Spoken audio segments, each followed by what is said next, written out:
This is lesson number 3 in counseling, 4 slides long, and it deals with the question of why does counseling not work as well, at least the typical format of counseling, for people with intellectual disabilities. And we might include in this folks with developmental disabilities, even if they don't have a cognitive deficit. So people, for example, with high functioning autistic spectrum disorder or fetal alcohol spectrum disorder might also struggle with these. So counseling is typically, in its more normal form, a sit-down affair where people are really supposed to do a lot of talking and the other person is supposed to do a lot of listening. And that's just not the way a lot of the people that you will work with function. Many of them have physical limitations on their ability to communicate verbally, but even those that can verbally communicate will often tend not to do so. And when they do, they may tend to keep it very concise and to be focused much more on the concrete. They'll be able to tell you, for example, when you ask them how they feel, they'll probably describe mostly things that are physical, like tired, pain, or thirst, as opposed to getting into their feelings at an emotional level, and especially when we start talking about nuances.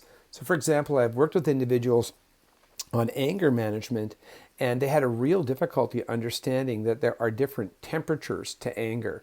There was really nothing else for one individual I worked with between being calm and what he called supremely pissed off. And there were other words that were similar, but he really had nothing in between.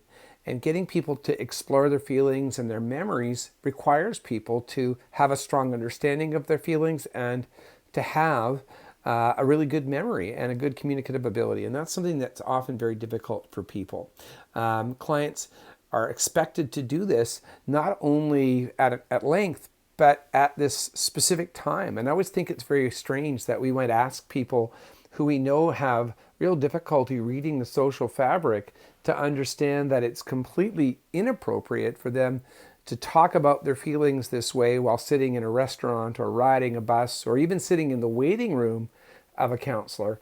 And then at some appointed time, they're supposed to tell this person who is essentially a stranger all about their problems, and then precisely 60 minutes later, they're supposed to stop and not do that anymore. Well, that is a very, very hard thing even for me to understand, never mind somebody with cognitive deficits. So it can be a challenge to get that to work for people. The relationship between the counselor and the client has to be very concretely understood. It has to be clear to both people, and both people have to agree to it. And that can be difficult with people, again, who have disabilities. And the client usually, in a typical adult client, usually goes out and finds that person themselves. They recognize that they want or need a counselor, and they do a little bit of shopping or looking around or getting referrals from people they trust and picking the person and the setting that works for them.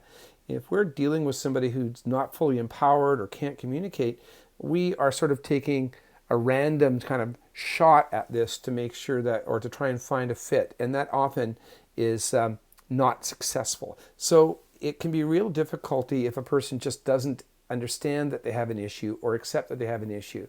Another example of this doesn't necessarily have to do with people with cognitive disabilities, but it can be people with certain mental health disorders.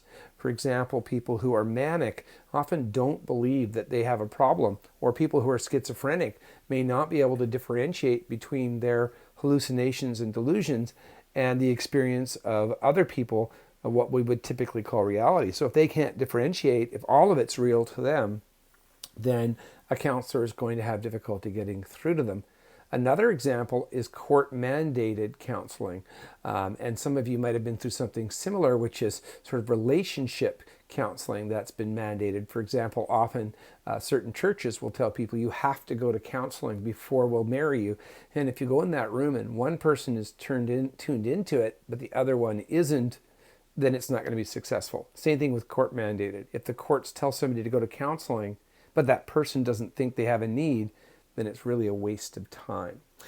So that ability to recognize or at least be suspicious that we have an issue and at least want to talk to somebody needs to be there.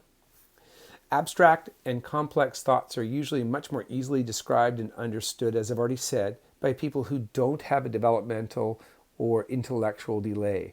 Those are advanced thoughts. For those of you who remember Piaget, you remember that those came in the fourth and final stage of our development, typically something young adults start to evolve. You can even see it in teenagers with typical intellects, that they're working on the idea of understanding abstractions and complexities. And we're going to talk about something called the feeling wheel in this course, and the idea that there are different ways of looking at the exact same emotional and social situation takes a fairly advanced amount of intellect. The typical client also has a very different social history, and therefore some therapists and counselors may have a very difficult time relating to them. I've worked with individuals where the counselor said, oh, get this person to go home and do this work, or get this person to go out in the community and do this exercise. And they really didn't understand that the person didn't have the freedom to do that, or the comfort level with that. They didn't understand what it was like for a person to live in a facility with other people or with full-time staffing, or to have licensing requirements. So it can be a challenge. And the other thing that can be a challenge is that a lot of the people we'll work with, tragically, have had lives of chronic, acute, or both neglect and abuse. And so it's even more difficult when people have had such a high volume of difficulty in their lives to help people to overcome issues such as their feelings of empowerment and self-esteem. And it takes a lot of work. And to be honest with you, it can be very tiring to be a therapist. Believe it or not, there are some therapists that refuse to work with certain types of diagnoses, like borderline personality disorder. And the reason is that it can be very frustrating. It can take a long time. Drug and alcohol rehabilitation can be very similar for some people. So the idea that a person might, for example, make 10 steps of progress in a therapy session or discussion, and then the next time you see them, they've lost 9/10 of those steps, and sometimes all 10, and sometimes even an extra step, that can be really exhausting for therapists. So it takes a real kind of personality to do this well, and it takes some creative ways of approaching it. It's not all bad news. There are ways that we can help a person using counseling type strategies in community support work, but rather than sit down with people for an hour at a time, we really want to think about putting ourselves in situations that allow us to have conversations. Those situational opportunities might end up leading to a 2 or 3 or 4 or 5 minute conversation, but that might be an extremely rich conversation. So I can't tell you how many times I've put myself in a situation like, for example, washing dishes beside somebody, or playing frisbee at the park, or letting them sit in the front seat beside me when we went on a drive. And those created opportunities for people to talk. Sitting and watching a movie and pausing the movie because the person chose that moment to self-disclose something and to have a conversation. And rather than 1 hour a week, you might have 3, 4, 5 conversations that are a 5-minute conversation. I cannot tell you how powerful that is. I remember doing a practicum as a counselor at a middle school in Victoria, and they gave me a little office, and it was a terrible little office. Nobody would want to go in it, including me. And so I got to tell you that it was mostly just because I didn't want to go in it that I never used it. Instead, what I would do is I would work with these youth, and we would walk around the schoolyard, or walk around, at that time we were allowed to walk around outside the schoolyard, or even just go and sit in the empty cafeteria or some other part of the school. And it was amazing how often just walking, even down the hallway to another room, these young people would start to share information with me. If I sat straight across from them and said, start talking, it didn't work. But if I walked with them and kind of just gave them the opportunity to talk about whatever they wanted, there were times when we really didn't get to anything big. But those were relationship building times, so they weren't a waste. And sometimes we would spend an hour together and have a 5-minute conversation. But if you think about it, think about how many times in your life somebody has said something that took only a few seconds or listened to you for a few moments and changed your life. It doesn't necessarily need to take a lot of time. Another thing that is important is to understand that during these moments that we're together, rather than just having people talk about what they might do, it can be really important to have visceral, experiential ways of exploring those things. People can rehearse scenarios. They can role play them. For example, I worked in one home where there was a lot of conflict between the residents. And what we would do is have house meetings. And during the house meetings, sometimes these meetings were one or two people or one person, sometimes they're everybody. And we would ask people to imagine different ways they might go back and revisit those conflicts and practice out, role play different things they might have said. And once they came upon one that worked, we not only said, okay, great choice, but we literally practiced it and had them rehearse it so they became more comfortable. Of course, we have to model ourselves, and we might actually find times during the course of a week where we'd say, hey, do you remember when we talked about, remaining poised and calm when something bad happened? Did you see how I handled that situation that happened a few minutes ago? Or did you see how you handled that situation a few minutes ago? And using those as examples that we can examine. We have to expect that this will take a longer time and that it will be even more gradual than typical counseling. It's also going to be multidisciplinary, which simply means we're going to need to work with a lot of other professionals. The day program, the school, the social worker, the doctors, psychologists. Maybe there's a real counselor in the person's life, therapists, and a whole host of other people. And so it's about staying in communication with those people and maintaining kind of the consistency that we talked about in our planning module. We have to really put extra attention into the relationship phase because people will often be very distrustful and will have been through trauma. And so it should be really expected that we're going to have to continuously nurture relationships. If you go out and you do things that are just fun or just celebratory or just getting together and being comfortable, don't think of them as wasted times. They really end up paying off in the end. Be really emphatic or stress the importance for being consistent with your coworkers. You're going to work with somebody, if you're lucky, 35 hours a week in a group home or 25 hours a week for 40 weeks a year if you're an EA, and that's if you work with them all the time. But guarantee you, lots of other people are working with that person, especially in the same facility, and it's important to talk about with your colleagues how you're going to talk with and communicate with the other person. Share what works for you.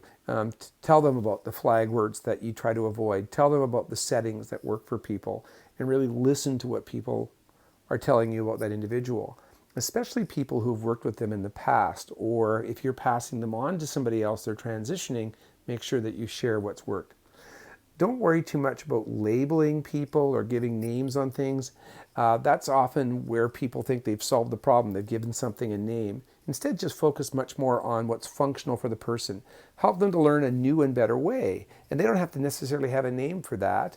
And it doesn't have to happen in a moment. It can often take weeks, months, and occasionally years. Really, really look for ways to build self-esteem. And I would encourage you to think about what builds self-esteem. Many people think that complimenting others is the best way to give self-esteem. It's not, and it's not just Paul Horn's opinion that that's the case. It turns out that working through incremental challenges and helping people to navigate real challenges is one of the ways we can do that. So you've seen this probably yourself. Even though this course is really challenging, one of the benefits of it is that when you do well, you know you really accomplished something. Helping you through that is really my job, and helping you to recognize that you've gone through that is another rewarding part of my job. Helping people to kind of see the evidence in their lives of their value, helping them to not only see what they can accomplish, but how much love they have or other assets they have around them is really, really an important part of this as well. So rather than tell people they're wonderful, I would ask you to think about investigating with people, have them inventory, have them tackle things, and then really think about what that activity demonstrated for them. Don't be afraid of failure. Help people to get back up and to realize that failure is part of learning, and that the fact that they tried again is something they can be proud of. We're going to learn about confrontation as a process. Confrontation is a word that a lot of people kind of feel means something bad, and we're going to see that confrontation is actually not bad in our sector. It has a real value. It's different than conflict. However, with all that said, we're probably going to use it less than we would with somebody who was a cognitively typical person and who was really sort of subscribing to the counseling process. Instead, because of our self-esteem needs and because of our communication limitations, we're going to really focus on rewards. We're really going to focus on making things functional. So it's very similar to something we talked about in the planning module. Don't focus on consequences, even if they are logical or natural. Instead, you probably have to pump up the amount of rewards you give more than you might expect. People will need lots of evidence that what they're doing is good. So adding secondary reinforcers or just really giving people a ton of reinforcers, especially praise and high fives, are going to be really, really important things. Use concrete approaches to really tell people that you're listening and that you are paying attention to them.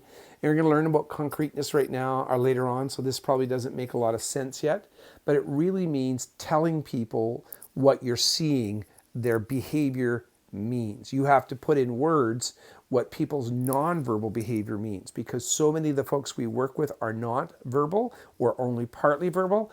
You have to be able to reflect back to people almost like a translator when their nonverbal behavior, their tone of voice, their body language, their posture, their rate of movement tell you a story. You have to tell them what the story is that you're reading and check in with them. That's a really important tool.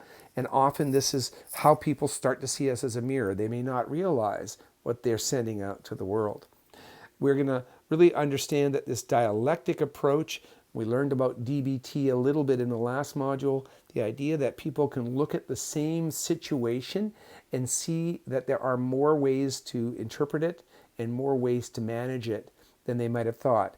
So these choices involve things like emotional regulation as well as distress tolerance, being able to actually see that the way we interpret things tells us a lot about how we're going to deal with them. So helping people to see that their behavior is a choice is a really powerful, powerful tool. We often forget to think about the fact that while you're just sitting there watching TV, you're not only choosing to watch TV, but you're not choosing to do a bunch of other things. You're not choosing to rob the bank. You're not choosing to paint your house. So, there are implications to that. And as an adult, we're usually pretty good at seeing those implications. But we may work with people who, because of cognitive issues or because of the way they have been socialized, they genuinely don't see how they are making a choice, and therefore helping them to sort of make a mental flow chart about what would happen if they chose a different behavior or a different path, and to project out and see how that story might lead to a different result is a really powerful tool. And that can be a visual process. That can be something we call narrative therapy, where we have people tell their story with different kind of ingredients. But it's really about helping people to see that they are not necessarily always locked into doing things one way. And we can also augment the counseling process by using all kinds of media, such as visual photographs, and videos, and stories, helping people to use their symbol systems to talk or tell us what's going on for them, or even giving what we call a personalized dictionary, so that when a person uses a certain behavior, that behavior gets known by everybody who works with them as evidence that a person is feeling a certain way. So I've mentioned this before, but I worked with an individual who had used an invented word of jowdy. And jowdy, the way he said it might have sounded a bit scary to people who didn't know him, but it actually meant he was really happy. When you made him really happy, he would say it. Another individual would say door and get more and more escalated with the word door. And door meant that they were really upset. So sometimes it's literally about writing down kind of a glossary of what certain behaviors or words will mean for people, and then accepting that those are going to be part of how we communicate. Okay, I think that's the end of this particular video. Think about this as you are out there in your job.